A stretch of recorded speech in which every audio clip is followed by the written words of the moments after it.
ఆ మర్డర్కి సంబంధించిన దాంట్లో చిత్తరి పార్వతీపురం మన్యం జిల్లాలోని కొమరాడ మండలంలో నకిలీ మొక్కజొన్న విత్తనాల వల్ల రైతులు తీవ్రంగా నష్టపోయారని సిపిఎం రాష్ట్ర కార్యవర్గ సభ్యులు సుబ్బరావు ఆరోపించారు. కావేరీ సీడ్స్ యాజమాన్యంపై క్రిమినల్ కేసు నమోదు చేసి కఠిన చర్యలు తీసుకోవాలని డిమాండ్ చేశారు. నాసిరకం విత్తనాల కారణంగా ఎకరాకు 1.5 లక్షల వరకు నష్టం వాటిల్లిందని, జిల్లా వ్యాప్తంగా వేల ఎకరాల్లో రైతులు ప్రభావితమయ్యారని తెలిపారు. బాధితులకు తగిన నష్టపరిహారం అందించకపోతే సిపిఎం ఆధ్వర్యంలో పెద్ద ఎత్తున ఆందోళనలు చేపడతామని హెచ్చరించారు. నిర్దాక్షిణ్యంగా నష్టపోయారు. వేల రూపాయలు ఈరోజు పెట్టుబడులు పెట్టారు, లక్షల రూపాయలు పెట్టుబడులు పెట్టారు, అప్పులు తీసుకొచ్చి పెట్టారు. మొత్తం కౌలు రైతులు.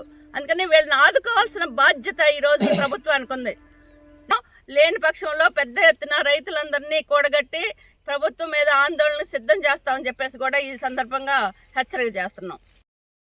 పార్వతీపురం మన్యం జిల్లాలో కొమరాడ, జిఎం వలస, సాలూరు, మక్కో ప్రాంతాల్లో కావేరీ సీడ్స్ వారు సీడ్ విత్తనాలు సప్లై చేశారు. రైతుకి విత్తనాలు ఇచ్చేటప్పుడు ఎకరానికి 30,000 రూపాయలు పెట్టుబడి ఇస్తామని, విత్తనాలు 1,000 రూపాయలు చొప్పున ఈరోజు నష్టపోతున్నట్టు సిపిఎం పార్టీ దృష్టికి వచ్చింది. దీని మీద పత్రికల్లో కూడా వచ్చింది. పత్రికల్లో వచ్చిన మేము పత్రికా ప్రకటన చేసిన జిల్లా అధికారులు నిమ్మక నీరెత్తినట్టు ఉండడం అనేది చాలా దుర్మార్గం. ఈ జిల్లాలో హార్టికల్చరు జేడీ గారు ఉన్నారు.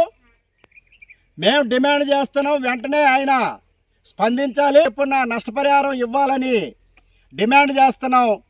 లేకపోతే మొత్తం రైతులందరినీ కదిలించి సిపిఎం పార్టీ ఆధ్వర్యంలో పెద్ద ఎత్తున పోరాటం చేస్తామని చెప్పి హెచ్చరిస్తున్నాం. మన్యం జిల్లాలో కావేరీ సీడ్స్ వాడు రైతుల్ని నట్టేట ముంచాడు. ఈరోజు రైతులు దాదాపు వేల కోట్ల